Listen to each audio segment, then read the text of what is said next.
En tout cas alors ñu ngi koy wax cause yeeg responsabilité xam naa il faudrait que ñu sensibiliser bu baax a baax pour que ñu mën a jàpp mu mën a nekk ci nopp xale yi ñu mën a wàññi un peu ce qui se passe mais d'une autre part est-ce que Boubacar vous sentez aujourd'hui la volonté de l'État du Sénégal pour justement éradiquer ce phénomène?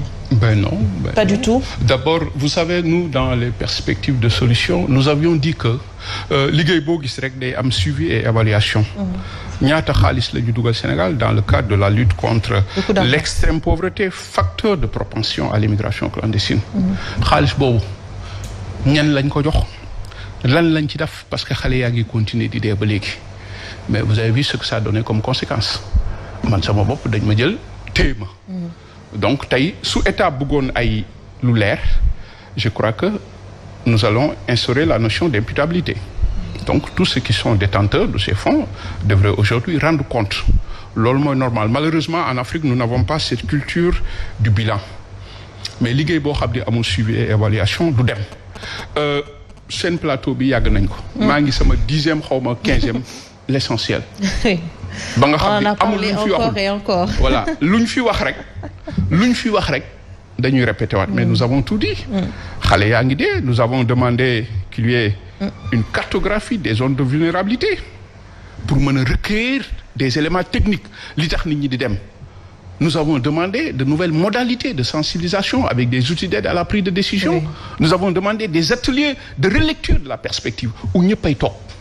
famille dañuy toog jigéen ñi toog famille toog qu'est-ce qui ne va pas imam yi toog ñëpp toog église bi toog parce que l'immigration est un fait social aujourd'hui ñu toog diagnostiquer pour trouver mais loolu kenn fekk ñu c'est un dossier politisé soo waxee ñu ne da nga contre alors moi en termes de résultats ben moi je dirais que les attentes sont encore là moi je suis encore on n'a pas je ne suis pas encore je suis toujours dans ma soif man sentiro évolution gisuma mais le dossier va à la traîne parce que au Sénégal pratiquement amul politique migratoire dama koy faral di wax c'est politique migratoire mooy jël en charge tous ces aspects de la migration dans sa diversité, sa complexité et sa transversalité.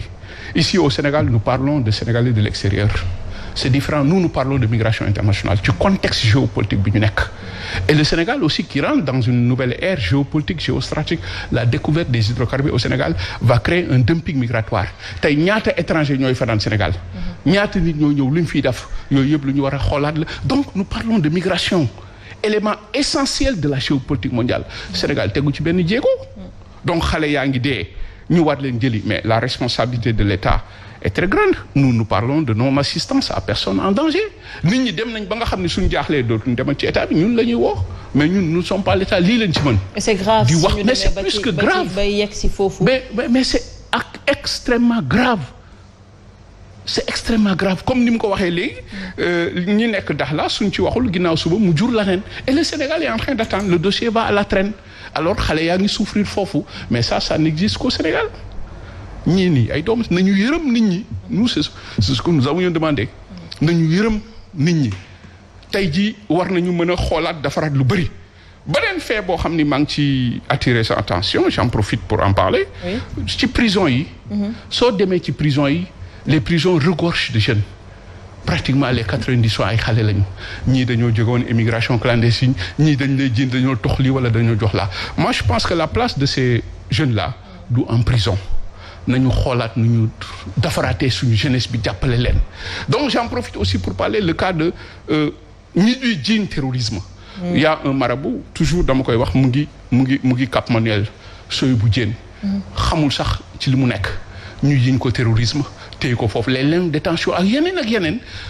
c'est l'occasion dans votre plateau d'évoquer ça nañu xoolaat tey beneen type de xam nga c'est une société qui est malade la migration est une pathologie dans notre pays gis nga suñu defoon nànk ak coono yi am Sénégal parce que Sénégal tey fépp a metti nous allons droit au mur gis nga ku ko waxul rek da nga ragal xam nga li tax mais dañu bàyyi l'essentiel nous n'avons pas réglé les priorités du moment. Les questions de l'heure dañ ko tëb nekk ci leneen loolu moo ñu indil tey lii ba tax na comme ni nga ko waxee plateau bi du fi gajat parce que ñun au moment où ñu toog di wax yeneen xale ñu ngi préparé waat pour dem parce que y a plus d'espoir. Il faut redonner l'espoir à cette jeunesse là. ñu déglu leen toog ñu indi ay saafara. Nous avons proposé des assises de la migration toog waxtaan. mais duñ la déglu. duñ la déglu malheureusement. Très bien xam naa dinaa ñëwaat ci yow pour le mot de la fin mi nga sensibiliser joxe un message par rapport à la jeunesse mais yow on va terminer peut-être par là ban message ngay dénk autorités yi face à cette situation mais également un message pour la jeunesse. waaw d'abord ñu xam ni lii nga xam ne moom mooy wàllum immigration bi irrégulière bi jot na ay jéego waxuma ay li ñuy bind ci këyit ak di ko toog ci bureau mais mu doon des actions de terrain yu concret yoo xam ne tey jii day mën a téye xale yi. sànq yaa ngi koy wax la responsabilité est partagée parce que ñun duñu mës a cautionner kuy jël géej di fa jaar di fa dem loolu duñ ko mës a cautionner waaye bu nga xam ne dem na ba def loolu tamit responsabilité bi nga xam ne état bi moom la ci am il faut que maanaam question de l'immigration irrégulière état jël ko en main. mais dafa xaw a dafa des je peux dire donc li ñuy sensibiliser état bi mooy ñu def le tout ba teg fi loo xam ne xale yi dootuñu envier di jéggi feneen ngir di fa wuti leneen loo xam ne tey jii moom moo fay am leneen li nga xam moo jëm ci xale yi mooy il faut faire ce qu'on appelle la déconstruction mentale je peux le scinder en deux maanaam conception il y a l'imagination et la perception perception bi nga xam ne ñoom am nañ ko vers Eldorado nga xam ne jàpp nañ ni ku ca demul ñoom mënul tekki te demeewul noonu imagination bi nga xam ne ñoom it nekk na seen bopp sur les définitions comme tekki ndax tekki mooy tabax ay étage ndax tekki mooy dawal oto wala tekki mooy dese sa bakkan nekk ak sa waajur ndax tey ne bu fekkee ne da nga bëgg jox sa yaay 2000 francs xeeb 2000 yi wuti 10 000 des ci géej gi ku koy joxati 2000 c'est une question primordiale bu ñu war a poser. Les parents yi aussi certes maanaam da leen sensibiliser waale ngir la pression sociale bi nga xam ne aussi mi ngi ci ginnaaw. justement de ce fait que ñu gën koo mën dal waaye daal état bi li ñu mën a wax ci moom mooy nañu dimbali ngir yàlla.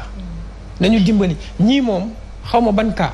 mais cas bi moom nañ ci jug ci nu mu gën a gaawee ndax ñi nga xam ne dugg nañ ci désert bi amatuñ seen information te ñun ñoo nekkoon base bi nga xam ne ci lañ mën a amee information di jokkoo ak ñoom on a plus de contact avec eux ñi nga xam ne actuellement ñoo fa desegum te nekk ci écran yi ñoom ñoo fa nekk te fi may xam ne 4 jours lekkuñu naanuñu y a une femme enceinte y a des enfants y a des personnes malades donc ñi ngi ñaan ngir yàlla dañuy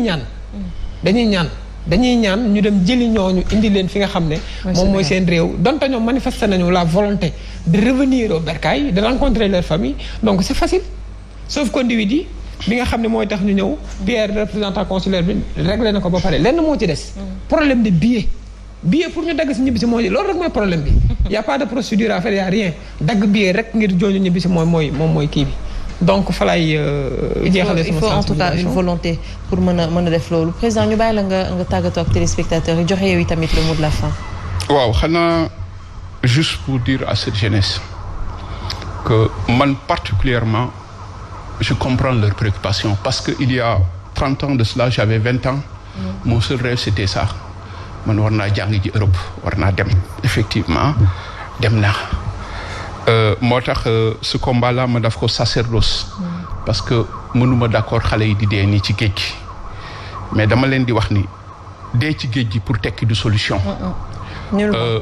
nañu delloo si waat moi je parlerai de l'éveil à la foi il faut que ñu delloo suñu bopp ci yàlla damay delluwaat ci gëm-gëm moo tax j'interpelle sur le système éducatif am yàlla moo ko yore yàlla mooy may te yàlla xamul li war xam nga ñu ci bëri je comprends les gens m'appellent dama war a dimbali sama papa dama war a dimbali moi j'ai vécu le même problème moi j'ai perdu ma mère j'avais 9 ans j'ai dit il faut que je réussisse parce que dama am ay rak donc je comprends tout cela mais am boobu yàlla moo ko yore te yàlla xamul li war xam nga lu mu xam lu jot te yàlla dafay seetaan dugg ci géej gi foog ni solution mooy Europe loolu risque la loolu erreur la kon nañu delloo ci xel yi ñu jàppale tamit ndaw yi les encadrer parce que ndaw moo yore réew boo demee ba nga xam ni la jeunesse d'un pays se tue en Méditerranée du fait de l'absence d'initiative stratégique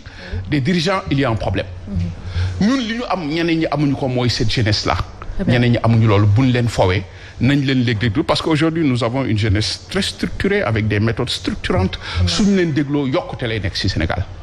Maintenant du point de vue européen xam naa on aura le temps parce que voilà ils ont une grande part de responsabilité dans cette crise humanitaire là et il faudrait que l'Europe revoie sa position.